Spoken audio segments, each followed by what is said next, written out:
Você está ao vivo. Adicionar convidados.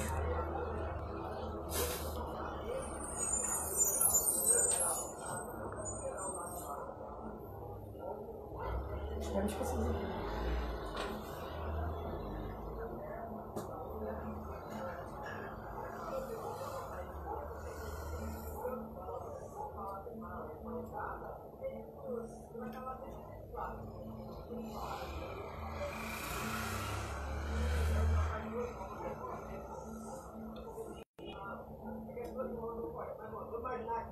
Filho da puta aí.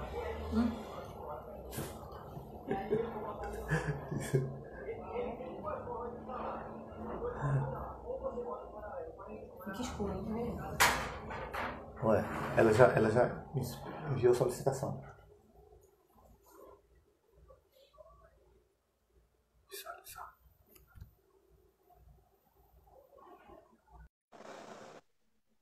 Acho que é escuro também. Mas deixa pra lá. Ficou agora. Ficou. E aí, boa tarde. Acho que peguei mais pra frente. Boa tarde, professor. Deixa eu me arrumar aqui. É uma honra estar conversando com você, Tereza. Eu que agradeço o convite. Esse A honra é momento toda aqui, minha.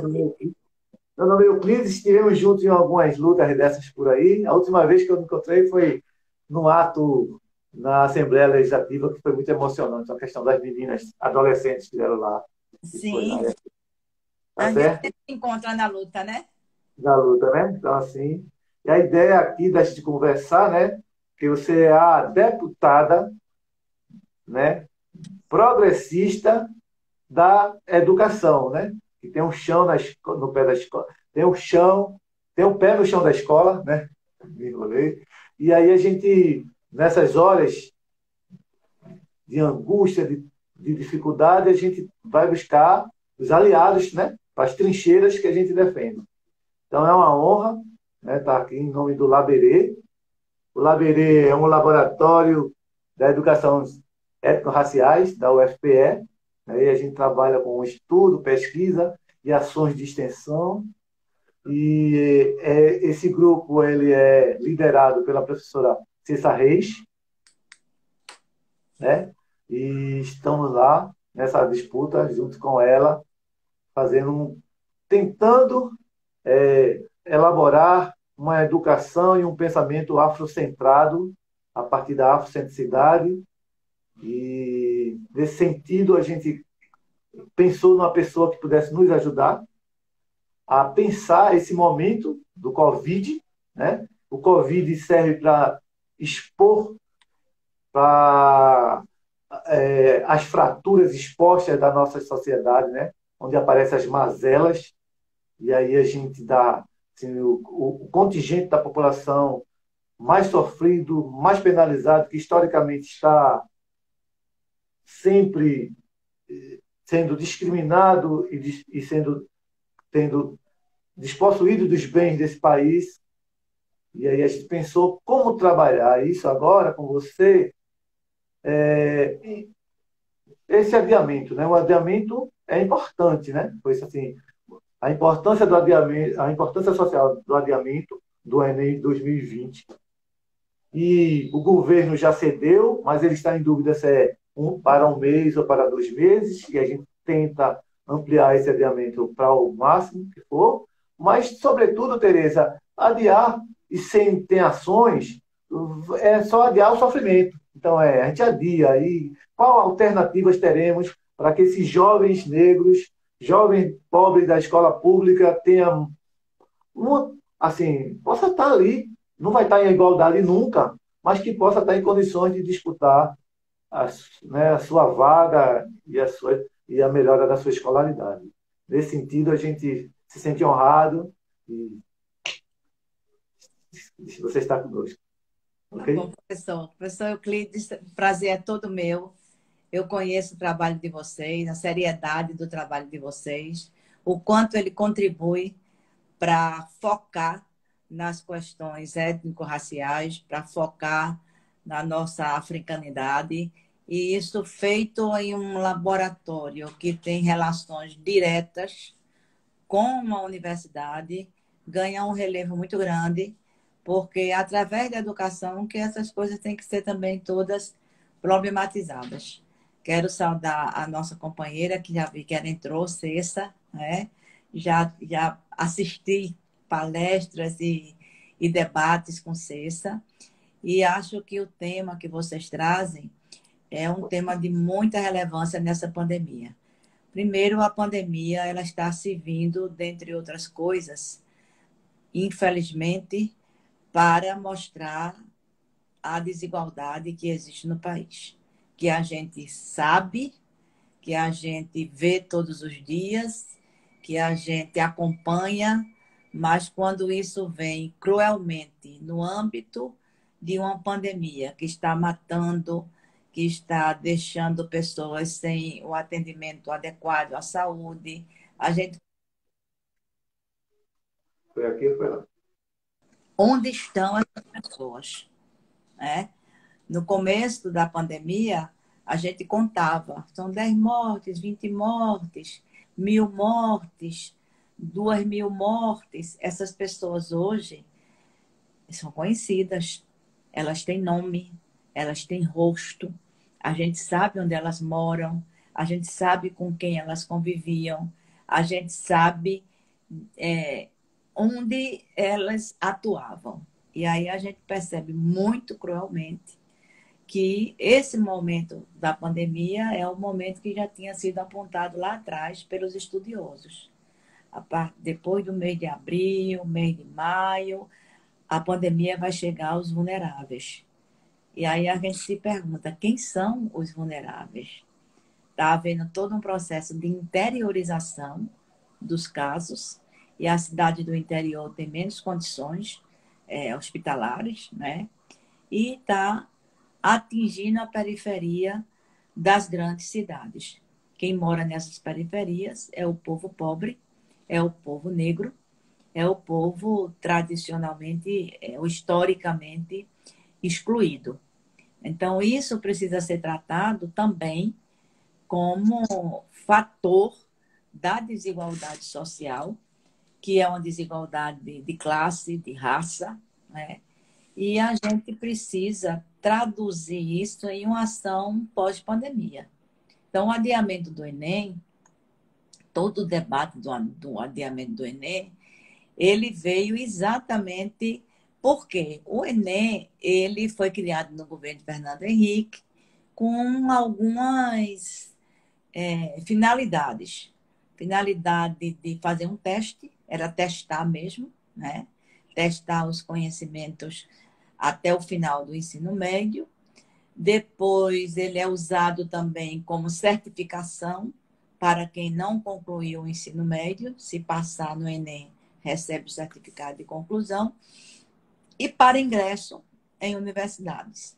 No governo Lula e Dilma, o Enem foi conjugado com outras ações de combate às desigualdades. As cotas étnico-raciais, as cotas para a escola pública, a interiorização da universidade, os institutos federais de educação com graduação em nível superior, também o nível tecnológico, e passou a ser também um fator de inclusão, considerando que não é só o mérito, aquele que é testado nas escolas privadas, aquele que é testado pela elite, mas também outros elementos que o Enem está incorporando na sua proposta. Então, isso, conjugado com essas outras ações, deu às universidades públicas uma outra feição. A diversidade cultural, a diversidade racial, a diversidade de classe. Quantos e quantos jovens dizem, eu sou o primeiro da minha família a entrar na universidade?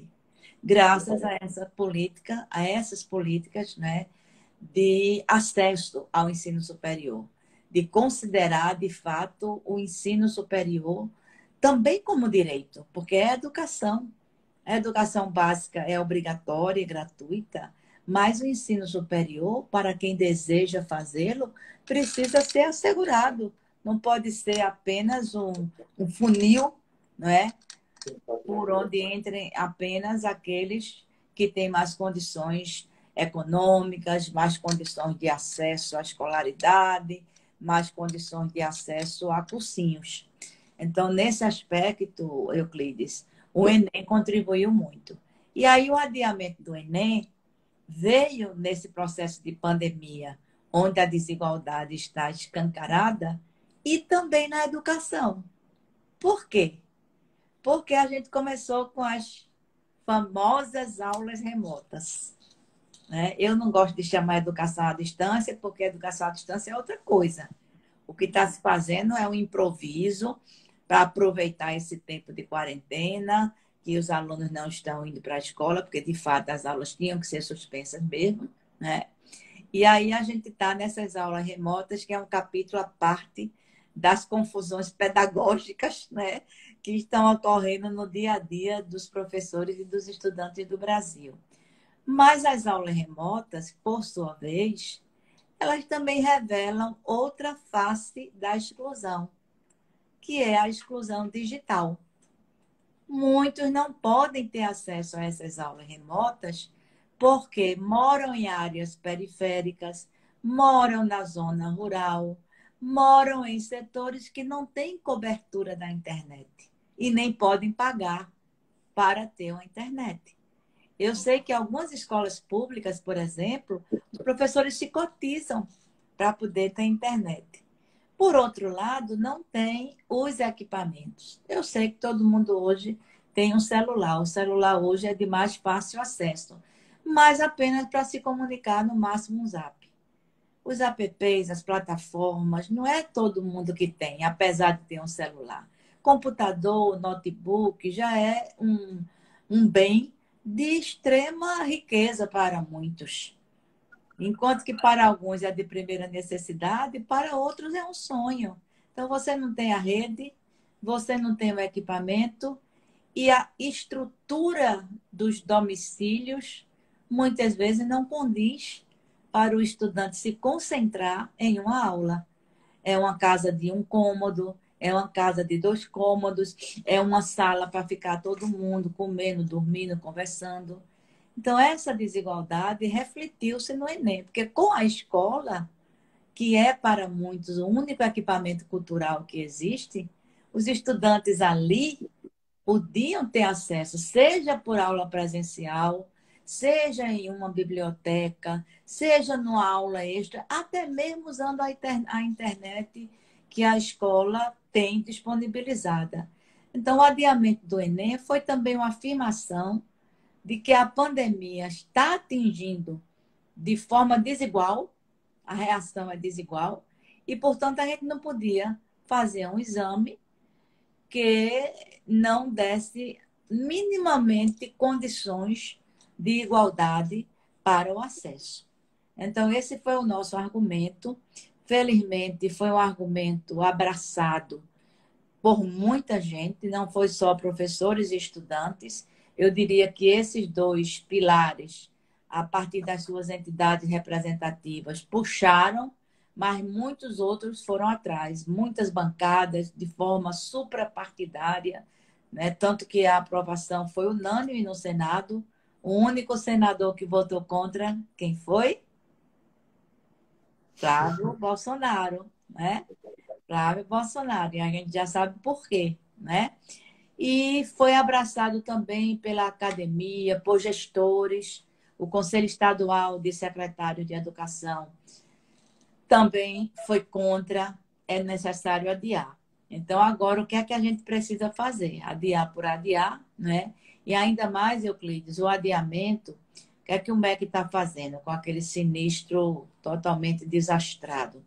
Ele está fazendo uma pesquisa com quem já está inscrito. Ora, quem não se inscreveu, porque não conseguiu, inclusive, né?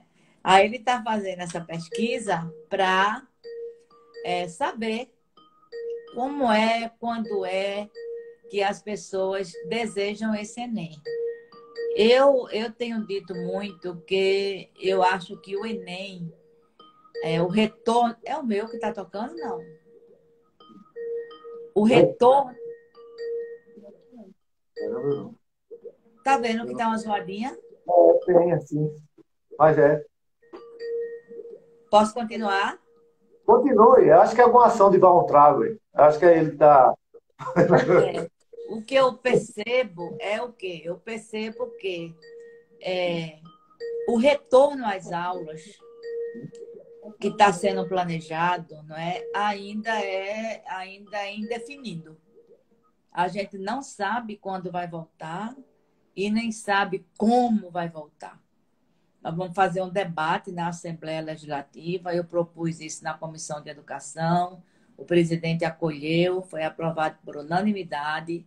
Agora, no dia 3, na próxima quarta-feira, com entidades da educação representativas de todos os segmentos, que é isso que eu defendo, o retorno, o processo de retorno, a recomposição do ano letivo, tudo tem que ser extremamente negociado com os pais, com os estudantes, com os professores, com os gestores.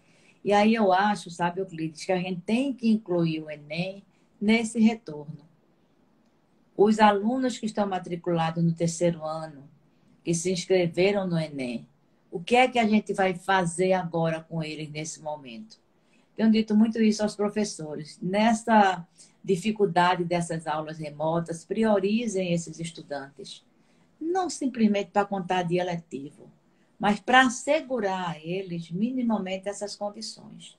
Porque você viu o que foi que o MEC fez, aquela propaganda assintosa, aquela propaganda é desrespeitosa à realidade de vida da maioria da população brasileira, da maioria dos estudantes.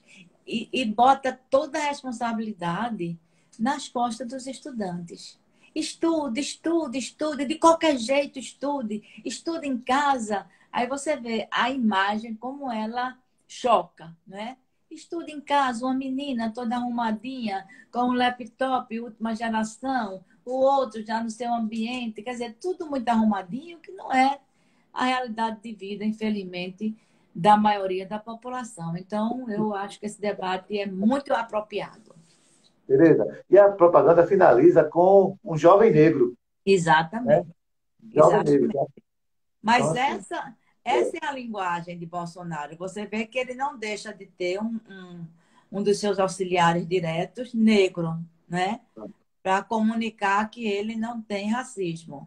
Você vê o presidente da Fundação Zumbi dos Palmares, que é negro, eu digo que ele é negro na pele, como é que ele se conduz em relação às políticas antirracistas, às políticas de afirmação do povo negro. Você viu o que ele fez com a história de Zumbi. Agora quer dar um selo, né? Um selo, eu não sou racista. Quer dizer, é a contramão, né? É o inverso, né? Do que o movimento, do que a história dos negros no Brasil sempre trabalhou, inclusive do que pedagogicamente a negritude significa no combate às desigualdades, no combate ao preconceito, que era já trazido para a escola através da lei 10.339, não é isso? Né? E que ainda é uma lei em processo, não é uma lei plenamente aplicável nas nossas escolas. Tem experiências belíssimas, mas não é ainda 100%. A gente precisa lutar muito por isso. E aí vem essa contramão, esse retrocesso.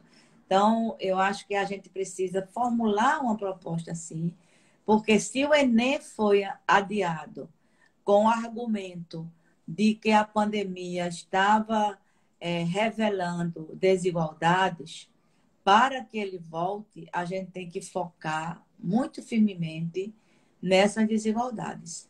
E significa o apoio pedagógico, as condições de acesso, que nesse período e no retorno, nós vamos ter que dar aos nossos estudantes. Tereza, deputada Tereza, né? Deputada, Não pode a chamar gente, de empresa, nem se preocupe.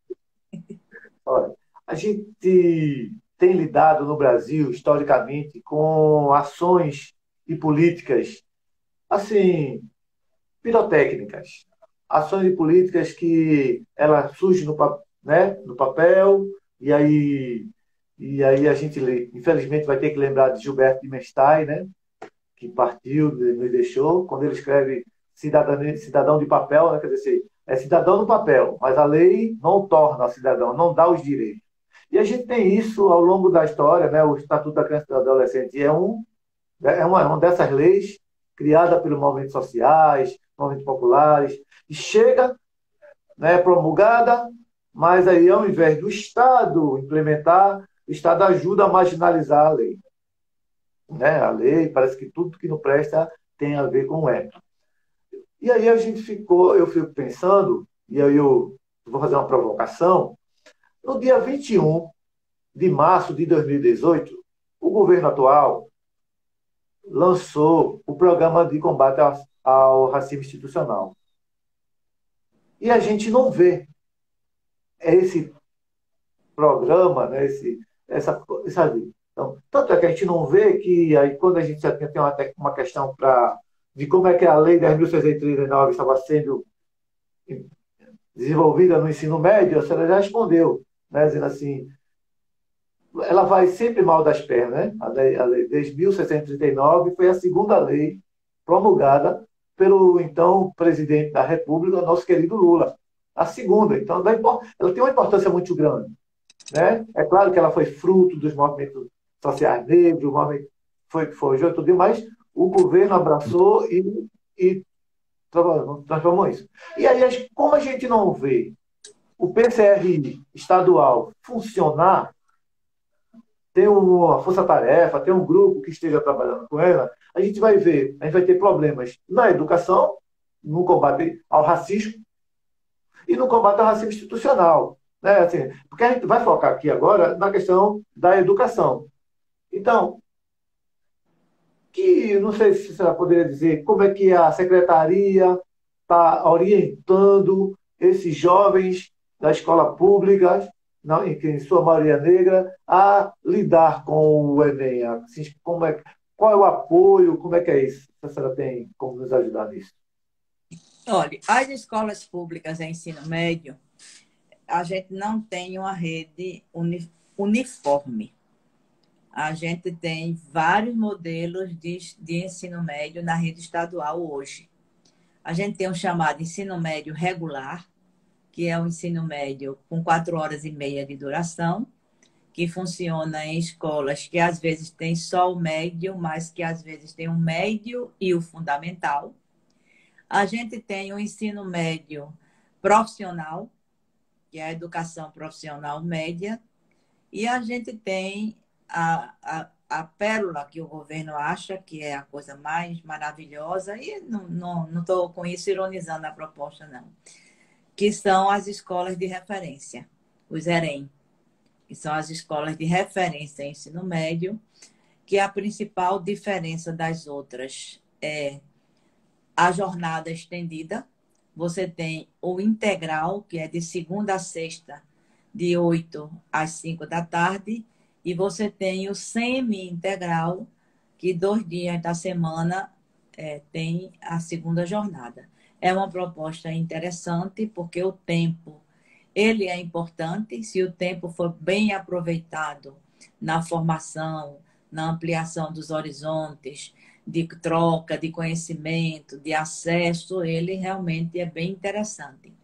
E essas escolas, na proposta original, elas devem ter equipamentos mais adequados, senão, é como os meninos dizem, vira pedagogia do confinamento.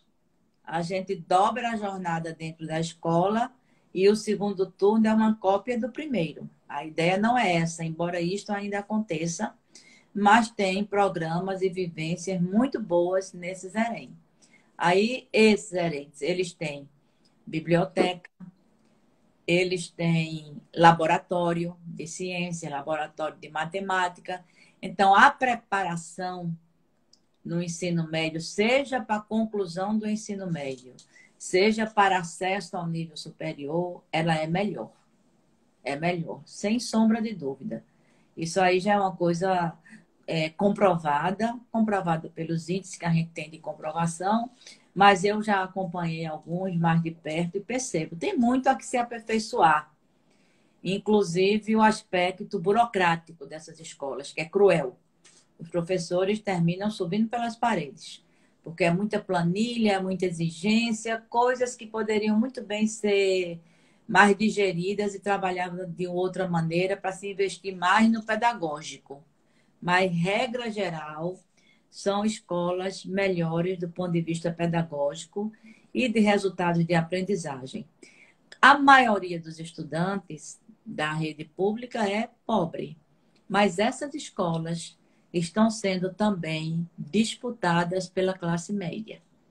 Algumas, porque têm um nome de grife, como o ginásio pernambucano, por exemplo, são disputadíssimas. No interior do estado, às vezes é a única escola de ensino médio que existe. Aí o filho do prefeito, que se não vier para a capital, estuda lá, o filho do promotor, o filho dos vereadores, né? Eu não acho isso ruim, não. Eu acho que isso é importante desde que os direitos de todos sejam respeitados, que haja igualdade de direitos. Então, na escola, entre os estudantes, ainda existe muito bullying. Existe bullying para todas as formas de relacionamento, inclusive a cor da pele. Ainda existe. Negro, negras, gordos, quem usa óculos, né? Ainda existe. E há também uma lei contra bullying. Mas o racismo institucional, Euclides, ele se revela na escola também contra professores. Contra professores, contra diretoras. Se você for para uma reunião de dirigentes da educação, você encontra poucos negros. Que é uma coisa que também se revela muito em relação às mulheres, né? As mulheres, e aí também as mulheres negras, porque elas, negra, a maioria também, são maioria dessa categoria, na base. Quando você chega para a diretora de escola, ainda mantém as mulheres como maioria. Quando você chega para diretor de gerência, já há uma divisão. Quando você chega para secretário de educação, é só homem. Os cargos de comando, os cargos de mando, eles ainda têm cor, que é branca, e ainda tem sexo, que é masculino. Então, isso dá simbolicamente uma mensagem, né? Eu sou branco, eu mando. Você é negro, obedece. Ô, E deputada, casos. E aí a gente também, como é que essa lei atua? Eu acho que essa lei, só para concluir mesmo, essa lei, ela atua mais como uma defesa de alguma denúncia. E isso é ruim para uma lei, é incompleto. A lei tem que ter esse aspecto, é claro. Essa lei me protege. Se ela for desrespeitada, eu invoco a lei. Mas ela também tem que atuar preventivamente para que aquilo não aconteça, não é verdade? Olha, se o racismo institucional é crime, então eu tenho que evitar que ele aconteça. Aí não é somente citar a lei. Eu acho que você tem razão. Tem que ter mais campanhas, tem que ter mais orientações e os casos têm que ser devidamente punidos. Porque se está na lei que não pode acontecer dentro do aparelho do Estado, acontece, né? exatamente. Agora, veja só, tem uma questão aí que é como o Estado, né, o governo do Estado, poderia, de uma forma de investimento em instalação de internet, né, gratuita para os professores e estudantes, pode ser até via o CIEP, não sei como, mas que pudesse estar vendo essa questão, que chama-se de ações afirmativas. A gente precisa de suporte, né? Qual suporte eu vou dar para a gente tentar nivelar as condições de ensino, né? Então, assim, como a gente está falando com a parlamentar, e também que atua no sindicato, E como é que se pensou lei, se está pensando alguma coisa? Porque, assim, a gente tem que extrair, pelo menos, desse mal que é a pandemia, ensinamentos para a vida futura, porque a vida não será mais a mesma. E não poderá ser mais a mesma. Não é isso? Apesar que nós tivemos guerras, a primeira guerra, não, então, não dá mais, já teve uma guerra dessa. Aí teve a segunda, né, e teve todas aquelas outras questões, teve gripe espanhola. Então, as catástrofes vai acontecer, sempre vai acontecer. Não é isso? Mas a gente espera que toda vez que a gente estiver dentro de uma dessas, que não aconteça mais, que a gente faça reflexão. Mas é claro que isso não vai acontecer de forma automática. Não é assim, agora não vai acontecer. Para não acontecer, terá que ter ações que impeçam. Então, assim, a gente precisa sair desse momento de pandemia e com alternativas para tudo isso que nós estamos, que está nos preocupando na saúde, na educação, na seguridade social, né, que a gente só faz perder direitos. Né? Então, assim, como é? Então, assim, como a gente está mais perto, como a gente está aqui, né, no âmbito da Unidade Federativa de Pernambuco, na Alep, temos alguma. Quem está preocupado com isso? O que é que a gente pode contar? Como é que a gente vai se aliar a essas pessoas para buscar alternativas para que a educação, já que a gente está falando de educação, seja melhor pós-pandemia? Olha, essa pauta da educação, ela tem eco em muitos mandatos. Eu sempre puxo, até por dever de ofício, né? Eu sou professora, hoje estou aposentada, tive minha militância política iniciada no Sintep, fui presidente do Sintep, ainda tenho muitas relações políticas com o sindicato. No meu partido, que é o PT, eu sou coordenadora do Setorial Nacional de Educação. Então, é uma pauta que eu tenho, inclusive, que estudar, conhecer, me aprofundar para poder me posicionar sobre as diversas questões. E tenho tentado fazer isso na Assembleia, tenho encontrado apoio, tenho encontrado aliados, e essa é uma preocupação grande nossa. Se você disser, apresente um projeto de lei para isso, deputado, eu vou lhe dizer que não posso, porque é um projeto que gera despesas para a sua execução, gera despesas para o executivo. E nenhum deputado pode apresentar uma lei que gere despesas para o executivo, mas pode apresentar o que nós estamos apresentando, requerimentos e indicação. Eu estou preparando um texto para apresentar na audiência pública do dia 3 de junho, aquela que eu lhe disse que propus, né? E foi aceita de imediato pelo presidente da comissão, que é o deputado Romário Dias, e pelos demais membros da comissão. Eu tenho certeza que nós vamos ter consenso também nessa questão. Não apenas a gente garantir que o retorno ele seja negociado, ele tenha prioridades. Ensino médio é uma prioridade. A gente não vai poder voltar todo mundo de uma vez, né? Eu acho que mesmo o lockdown sendo concluído amanhã, as regras de distanciamento social devem permanecer, porque nós ainda temos riscos seríssimos com a Covid-19. E o retorno que está se pensando em ocorrer lá para o mês de julho, ele tem que ter garantias, inclusive garantias e segurança sanitária para os estudantes e para os professores, né? Então, eu estou preparando esse documento, já disse, inclusive, em várias lives que eu participei nesses dias, eu participei de lives com 4 sindicatos, um da Paraíba, um de Olinda e 2 daqui, um de Jaboatão e o próprio Sintep. Eu tenho dito muito isso, olha. Nas pautas de reivindicação dos sindicatos, tem que constar 2 questões. Equipamento tecnológico para escolas, professores e estudantes, com a respectiva cobertura de internet, para que o governo banque, como você está dizendo. E o segundo aspecto é capacitação, formação continuada. Tem uma pesquisa, Euclides, que indicou que cerca de 90% dos professores não dominam toda essa equipagem digital. Dominam alguma coisa para o seu uso pessoal, para suas pesquisas, mas para dar uma aula, não dominam. Porque ninguém achava que isso ia ser usado dessa maneira que está sendo usada. Então, eu vou incluir isso nessa audiência. Incluir isso para ser uma proposta da Comissão de Educação da Assembleia. Que isso seja, de fato, assegurado pelo governo. A gente ainda tem escola que não tem cobertura de internet. Os professores se cotizam. Então, isso é como você ser dever do Estado.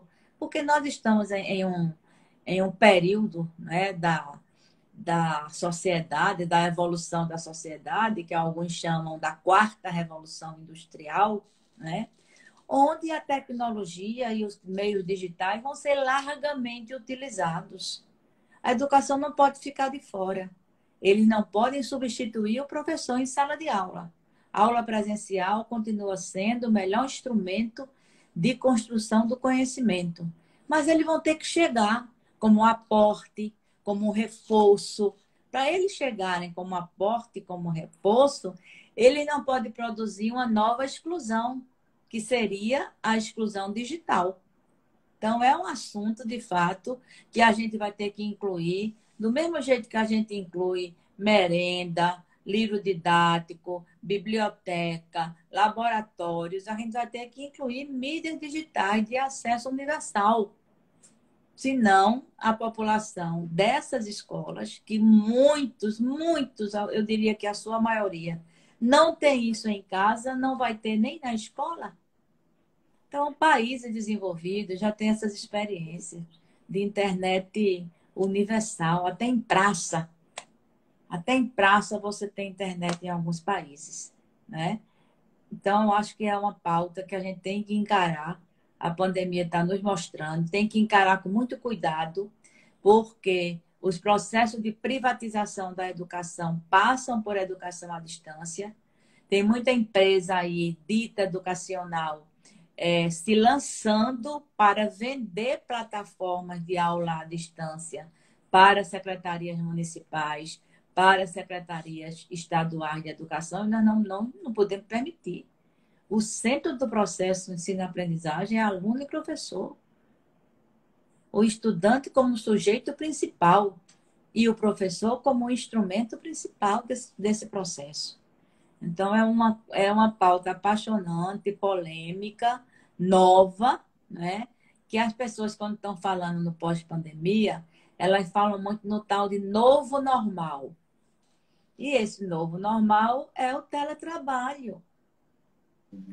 O trabalho é o home office, né? Que tudo é estrangeirado, né?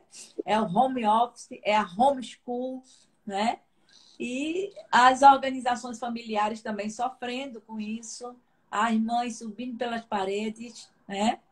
Então, de fato, é uma pauta que a gente tem que se dedicar a ela. E eu acho que vocês do laboratório vão dar uma excelente contribuição com esse corte étnico-racial com o qual vocês trabalham.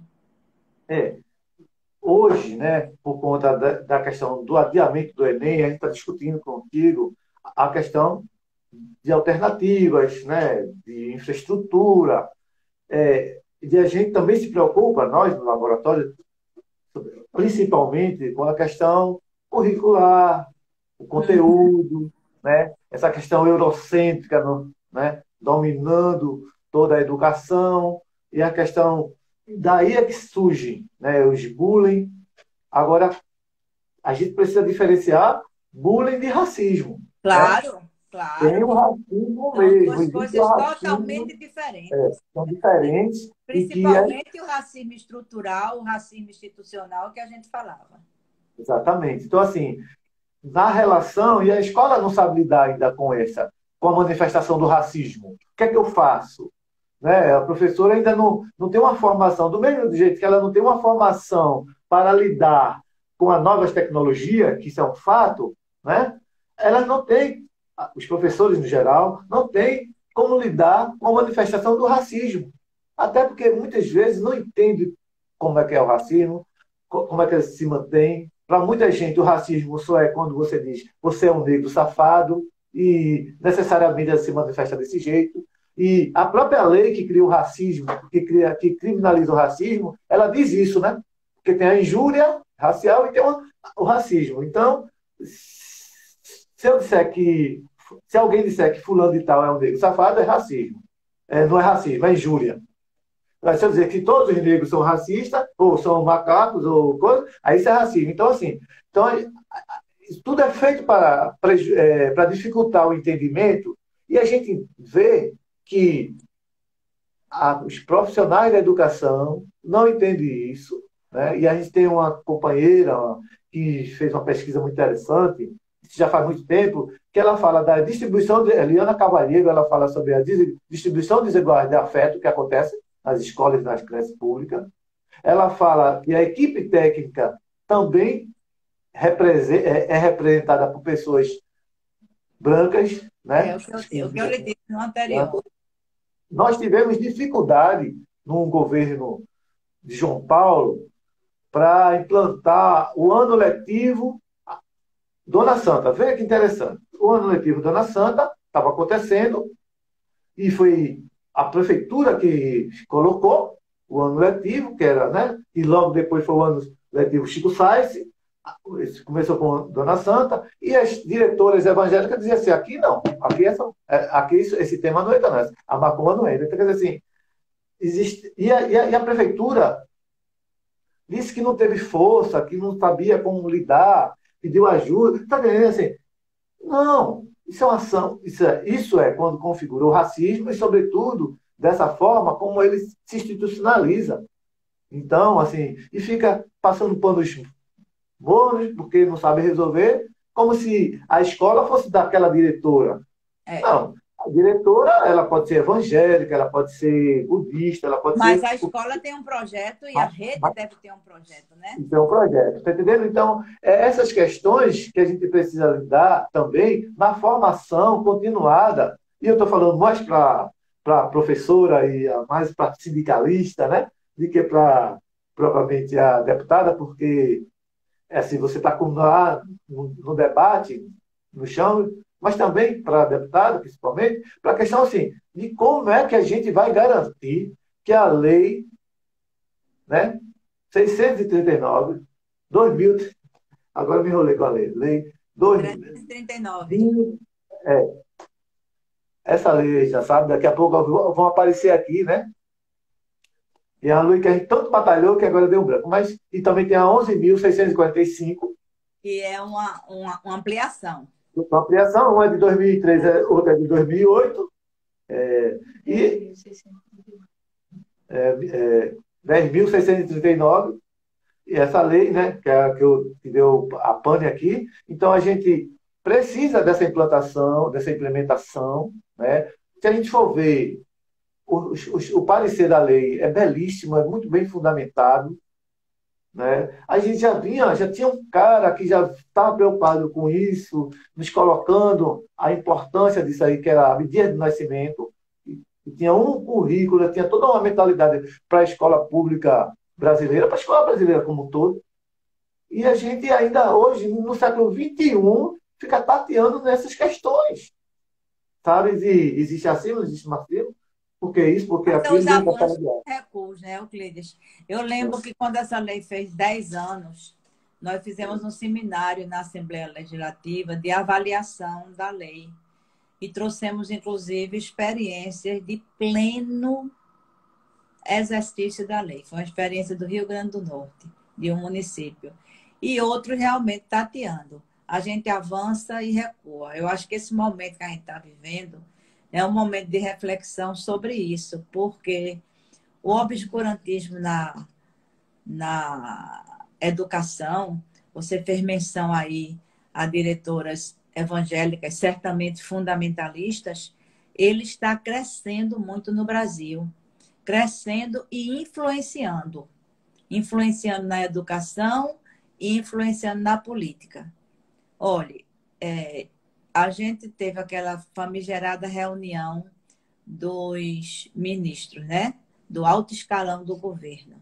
Aquela coisa, né? que todo mundo verificou. Pois bem, ali a ministra Damares não disse que os direitos humanos estavam sendo desrespeitados? De quem? Dos chamados cidadãos de bem. Quem são esses cidadãos de bem? E aí, isso já replicou. Tem uma deputada na Assembleia que está dizendo que vai fazer uma indicação para que aqui também tenha. Aí ela diz assim, a perspectiva de direitos humanos tem que ser para todo cidadão de bem, porque a esquerda só defende direitos humanos para quem é bandido, negro e pobre. Ora, é exatamente quem não tem, né? Veja que retrocesso, né? Então, são os altos e baixos, né? Da política, da dinâmica da sociedade, e a gente, infelizmente, está num tempo muito obscuro. É como você diz, em pleno século XXI, né? A gente ainda percebe o racismo institucional, a gente ainda percebe que as balas perdidas só são encontradas em corpos negros, né? A gente ainda percebe que as mulheres mais violentadas são as mulheres negras, e a educação é um espaço para isso ser polemizado, denunciado, trabalhado. É um processo lento, mas ele precisa ser contínuo. Essa lei ajuda muito. A gente não pode esquecer que ela existe, né? Mas o que foi que o MEC fez? O MEC está priorizando pesquisa só nas chamadas áreas exatas.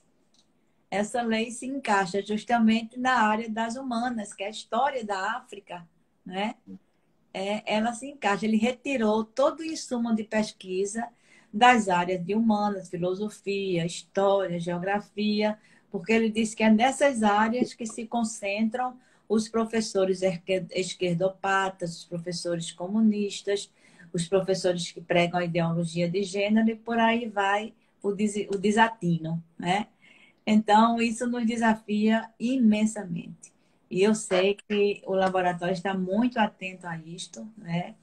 E é importante que a gente aprofunde mesmo esse debate, mesmo nesses tempos de crise. Eu diria que, sobretudo, nesses tempos de crise. Beleza. É muito, assim, salutar, né? Estar falando com você, porque por que você está conosco? Porque você tem um legado, né? Tem um legado. A gente reconhece e a gente vai buscar as pessoas que são aliadas, mas os aliados que têm se entrincheirado conosco. E, nesse sentido, a gente se irmana, né? Se irmana com você e com todas essas pessoas que são progressistas, e também convoca, né, vocês para nos ajudar a desconstruir o amálgama da escravidão, né? Então, assim, que a gente vive sobre esse amálgama, essa coisa perversa que foi a escravidão, mas que, com a exclusão, né, da população negra no pós-escravidão, isso se tornou inviável a ascensão social. Isso é uma coisa toda que já teve toda uma articulação no final do século XIX, constituição do racismo institucional, né? E com a vinda dos imigrantes, né? E a gente vê que o Brasil hoje, o Brasil privilegiado, o Brasil de prestígio, é o Piquet, é o Carlo Paes, é o Fittipaldi, né? O Lombardi, sempre esses sobrenomes desses imigrantes que vieram para cá. E quem está no lado de cá é o Costa, o Céu, o Silva, o Pereira, que herdaram o nome, o sobrenome dos seus ex-donos, né? Ali na história dos senhores de engenhos, dos senhores e dos fazendeiros escravocratas. Então, para que a gente possa ter uma sociedade extremamente igual, né, a gente precisa de arregaçar as mangas e precisa de que, onde as pessoas estiverem, no caso você no parlamento, a gente na universidade, a gente esteja todos trabalhando por pautas que possa, de fato, criar um Brasil, uma nação que possa ser de paz, de equidade, de solidariedade, né? E que as desigualdades elas vão se diminua, porque existe um fosso muito grande, que infelizmente os partidos de esquerda agora parece que está atentando, mas que nós tivemos muita dificuldade de lidar com isso no passado, porque é como se a gente tivesse as interseccionalidades não entrasse na epistemologia desses partidos. E a gente vê que tem a questão de classe, mas essa questão de classe no Brasil, sobretudo, perpassa pela questão racial, né? E que a gente não ignora que existem outros grupos subjugados. Né? A gente está vendo os irmãos indígenas sendo assassinados, né? Os povos primitivos, donos dessa terra, e assim, de forma legitimada agora por um governo fascista, irresponsável, né? Mas que não tem nada de novidade. Eles sempre disseram que ia ser desse jeito, que eles eram desse jeito. Né? E aí a gente precisa estar vendo o que, é que a gente pode fazer. E a educação ele é um instrumento, né, muito importante para todas as pessoas, sobretudo para as pessoas que, que precisam galgar socialmente. Né? Porque tem gente que é tão rico que não precisa nem estudar se não quiser. Vai estudar por questão da riqueza interior. Mas a gente precisa da questão material, né? A questão material, né? E a gente precisa de alternativas pós-pandemia e durante a pandemia agora sim. Vou fazer uma provocação. Você teria o que sugerir para que esses alunos da escola pública, e é para pensar junto também, né? Para pensar junto. O que é que se faz agora, né? Dentro desse caos, de ter assim, aí tem uma propaganda, estude onde você estiver, tal. Mas aí o cara pode até ter acesso à internet, mas talvez a sua família não tenha como ajudar ele a fazer essa sintonia, né, entre o acesso e a resolução das questões. E aí a gente está nessa live para pensar isso e vai sair daqui pensando, né, ela é só um pontapé inicial, não é não tem tá entendendo? E aí a gente queria ver se tem essa possibilidade. E já avisar, caso se encerre, a gente volta para fazer os finalmente, tá certo? Olha, eu acho que o retorno, como eu venho defendendo, ele tem que ser negociado, ele não pode somente ser uma coisa quantitativa, até porque os 200 dias letivos foram flexibilizados, e ele precisa problematizar esse período da quarentena pedagogicamente. Isso tudo que a gente está vivendo é conteúdo pedagógico. Dá para dar aula de matemática, dá para dar aula de português, dá para dar aula de ciências, dá para dar aula de história, dá para dar aula de geografia, tudo com o tema Covid. Se você quiser fazer uma interdisciplinaridade, você faz e muito bem, né? Um professor de história, então, está com a faca e o queijo. E relacionado a isto, as experiências que cada um viveu. A gente vai receber, Euclides, alunos enlutados. Talvez tenha morrido o pai, ou a mãe, o avô, a tia, um irmão, um vizinho. A gente vai receber alunos que o pai começou empregado e terminou a quarentena desempregado. A gente vai receber alunos que ficaram numa fila, no sol e na chuva, para receber o auxílio emergencial. Essas experiências todas têm que ser trabalhadas pedagogicamente. Eu acho que a escola, nesse novo normal, a gente não pode se deter apenas nos instrumentos digitais, de mídias digitais. A gente precisa, inclusive, vocalizar as maravilhosas experiências de solidariedade. O que o MST está fazendo, juntamente com a Arquidiocese de Olinda e Recife, é um movimento de solidariedade imenso. As pessoas estão indo para lá, para o armazém do campo, tomar banho, trocar de roupa, receber a sua quentinha das mãos de uma pessoa. Não é jogado em cima de uma mesa qualquer. Orientações de higiene. Isso é uma sociedade diferente que a gente quer, da que a gente tem hoje, né? E tudo isso é trabalhado na escola. Eu espero que nasça também uma escola pública que o professor também seja mais valorizado. Porque essas aulas remotas estão mostrando isso. Tem muita piadinha rolando pela internet, né? É as mães subindo pela parede, é o pai dizendo que o salário de professor é o melhor que tem, é a mãe dizendo que não aguenta mais. E tem uma que é a mais linda de todas, que é um aluno, deve ter uns 6 para 7 anos, ligando para a professora e dizendo a ela: Pro, eu não estou conseguindo fazer a minha tarefa, o meu dever, a minha lição, não estou conseguindo aprender com a minha mãe, Pro. Eu só consigo aprender com você, porque a minha mãe trabalha no restaurante e aí ela tem mania de comida. Quem tem mania de professora é você. Isso mostra muito claramente, Euclides, um laço, um vínculo, não é verdade? Então, a gente tem que valorizar isso. Para mim, isso foi a maior declaração de amor que uma criança podia fazer a uma professora. Inclusive porque comparou com uma pessoa muito importante da vida dele, que é a mãe.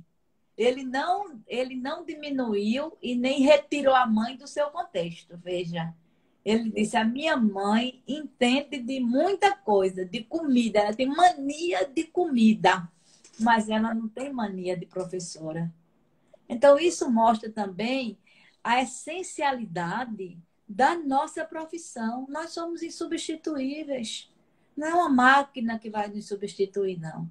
Ela pode fazer coisas parecidas a que a gente faz, mas ela não vai nos substituir. Essa criança, para mim, em 38 segundos, ela deu o maior recado. O maior recado. Então, como é que a gente vai trabalhar com isso? Eu acho que a escola vai ter que se rever e vai ter, inclusive, que decidir qual é o lugar das mídias digitais no processo de aprendizagem. Porque as experiências que os professores contam são horríveis. Tem umas engraçadas, mas tem uma muito preocupantes. Tem muita gente adoecendo, tem muita gente se sentindo insuficiente, achando que não vai dominar. Tem outros se sentindo explorados pelo poder público, que está obrigando. Eu ontem estava numa live da Paraíba e o sindicato dizendo que lá o professor tem que comprovar que todo dia fica 2 horas da frente do computador.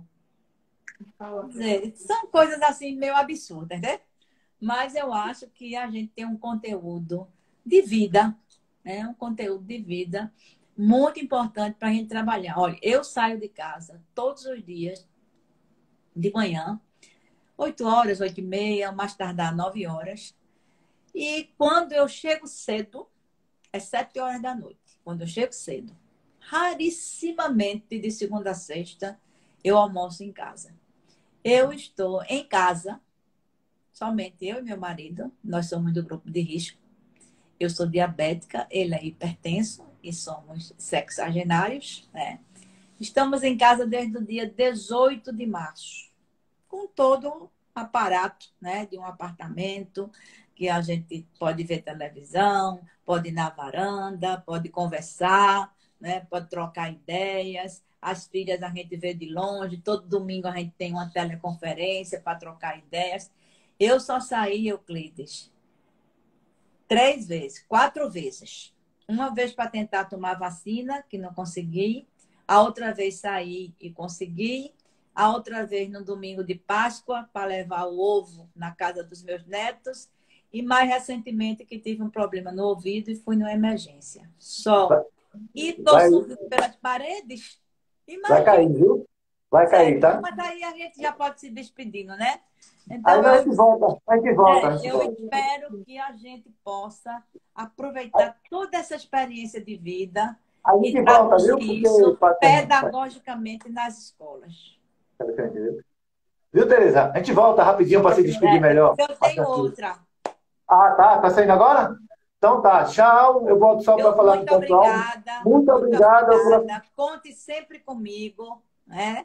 Eu sou professora de ofício, estou deputada, mas educação é a minha pauta. Né? E parabéns